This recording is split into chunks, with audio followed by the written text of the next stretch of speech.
Apa saja konsep dasar bimbingan dan konseling? Mari kita simak. Pengertian bimbingan. Bimbingan adalah memberi bantuan terhadap individu agar bisa menerima dan memahami diri dengan lingkungan sekitarnya, serta menyesuaikan diri secara positif dan konstruktif terhadap norma dan tuntutan sehingga dapat mencapai kehidupan yang bermakna.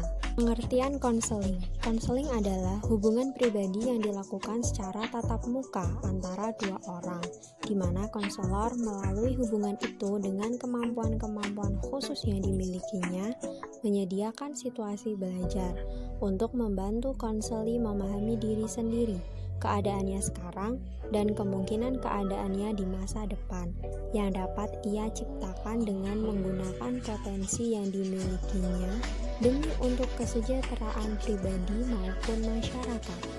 Pengertian bimbingan konseling, yaitu suatu bantuan yang diberikan oleh konselor kepada konseli agar konseli mampu menyelesaikan masalah yang dihadapinya dan juga mampu mengembangkan potensi yang dimilikinya. Persamaan bimbingan dan konseling. Persamaan antara bimbingan dan konseling terletak pada tujuan yang hendak dicapai, yaitu sama-sama diterapkan dalam program persekolahan, sama-sama berusaha untuk memandirikan individu, dan sama-sama mengikuti norma-norma yang berlaku di lingkungan masyarakat tempat kedua kegiatan itu diselenggarakan. Perbedaan bimbingan dan konseling. Bimbingan dari segi isi kegiatan lebih banyak bersangkut paut dengan usaha pemberian informasi, kegiatan pengumpulan data tentang siswa, dan lebih menekankan pada fungsi pencegahan. Sedangkan konseling dari isi kegiatan, bantuan yang dilakukan dalam pertemuan tatap muka dua orang yaitu antara konselor dan klien. Bimbingan dari tenaga penyelenggara dapat dilakukan oleh orang tua, guru, wali kelas, kepala sekolah, dan atau masyarakat lainnya. Sedangkan konseling dari tenaga penyelenggara, konseling hanya dapat dilakukan oleh tenaga-tenaga yang telah terdidik dan terlatih. Latar belakang psikologi adanya bimbingan dan konseling.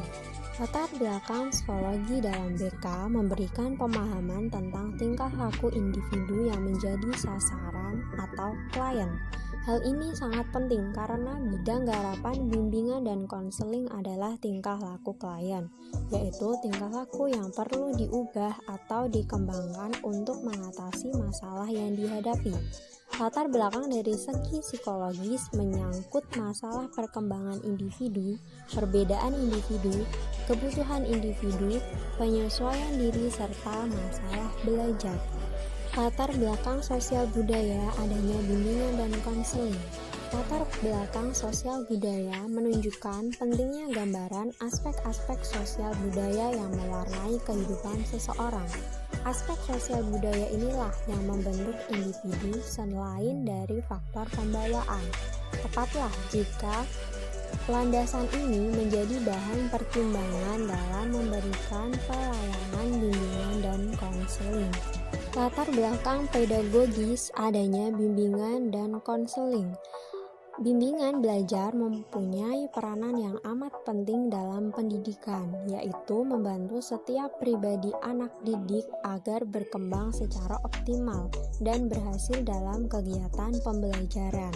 Tujuan umum bimbingan dan konseling adalah untuk membantu individu memperkembangkan diri secara optimal sesuai dengan tahap perkembangan dan predisposisi yang dimilikinya, seperti kemampuan dasar dan bakat-bakatnya.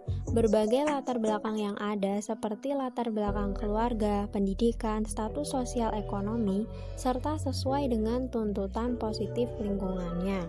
Menurut Prayetno dan kawan-kawan 2009 114.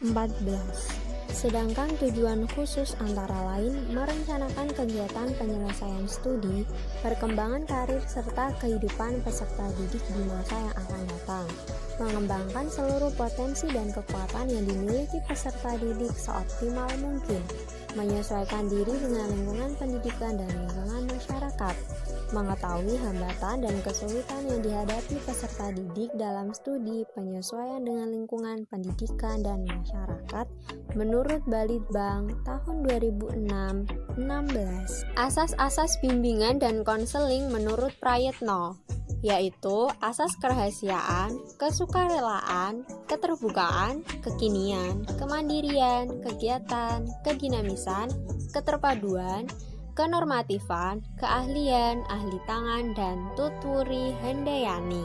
Fungsi bimbingan dan konseling antara lain fungsi pemahaman, menghasilkan pemahaman tentang sesuatu oleh pihak-pihak tertentu sesuai dengan kepentingan pengembangan peserta didik.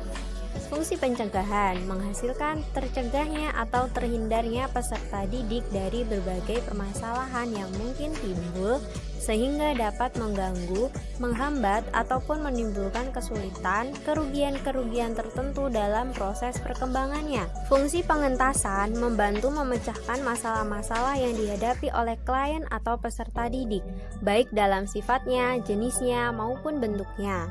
Yang terakhir, fungsi pengembangan dan pemeliharaan, menghasilkan terpeliharanya dan terkembangnya berbagai potensi dan kondisi positif klien dalam rangka perkembangan dirinya secara terarah, mantap, dan berkelanjutan.